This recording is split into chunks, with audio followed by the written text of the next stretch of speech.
लोकसभा चुनाव में मंडल डैम का मुद्दा पक्ष और विपक्ष दोनों एक दूसरे पर लगा रहे हैं।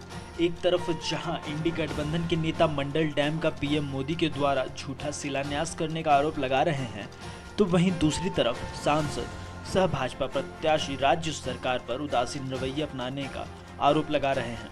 वर्ष 2019 के चुनाव में देश के पीएम नरेंद्र मोदी ने मंडल डैम का शिलान्यास किया था, लेकिन आज तक वह पूर्ण नहीं हो सका।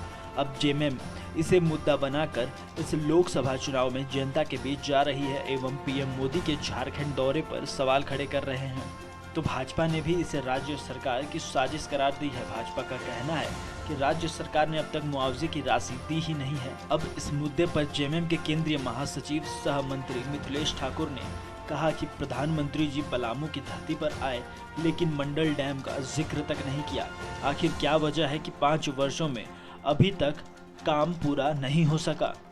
जनता इसकी जवाब मांग रही है। के बारे में भी आज सवाल उठने चाहिए। मीडिया के हमारे साथियों को इस पर स्वतः संज्ञान लेना चाहिए कि 2014 में जब परम आदरणीय मोदी जी उस समय भी प्रधानमंत्री, उस समय भी 2019 में प्रधानमंत्री थे, अपने कर कमलों से मंडल डैम का शिलान्यास किया था।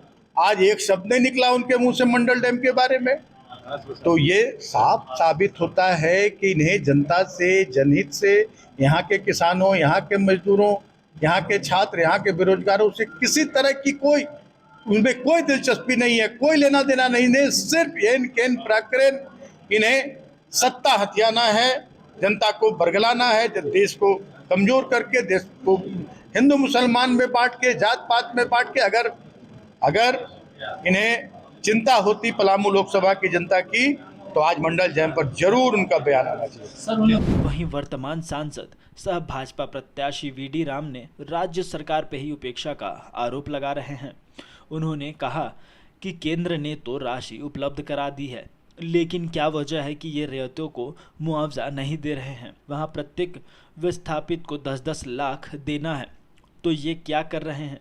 इन्हें सिर्फ केंद्र की योजना को लटकाना आता है। हमारी सरकार बनेगी तो हम इसे प्राथमिकता से बनाएंगे।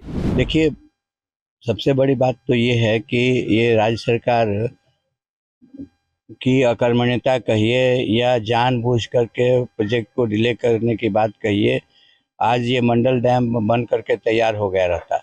आज भी लोग प्रश्न उठाते हैं कि मंडल डैम का क्या हुआ, मंडल डैम का क्या हुआ।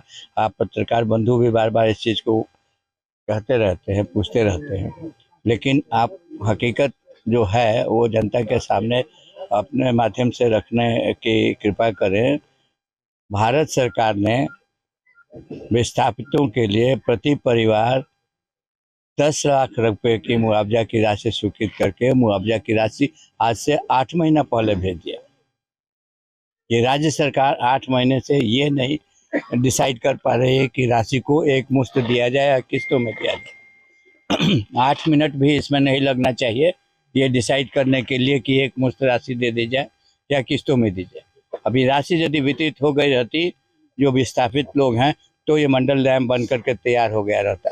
और आज 13 में से 12 गेट ऐसे भी बन करके तैयार है, एक गेट बनना बाकी है। राज्य सरकार यदि मुआवजा की राशि दे देती है विस्थापितों को, तो तुरंत चुनाव के बाद इस पर कार्य प्रारंभ हो सकता है।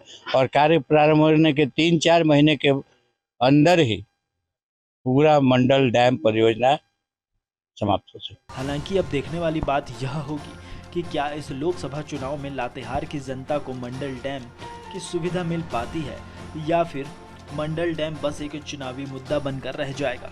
फिलहाल द न्यूज़ पोस्ट में इतना ही। ऐसे ही तमाम खबरें हम आपके बीच लाते रहेंगे। तब तक के लिए देखते रहें द न्यूज़ पोस्ट।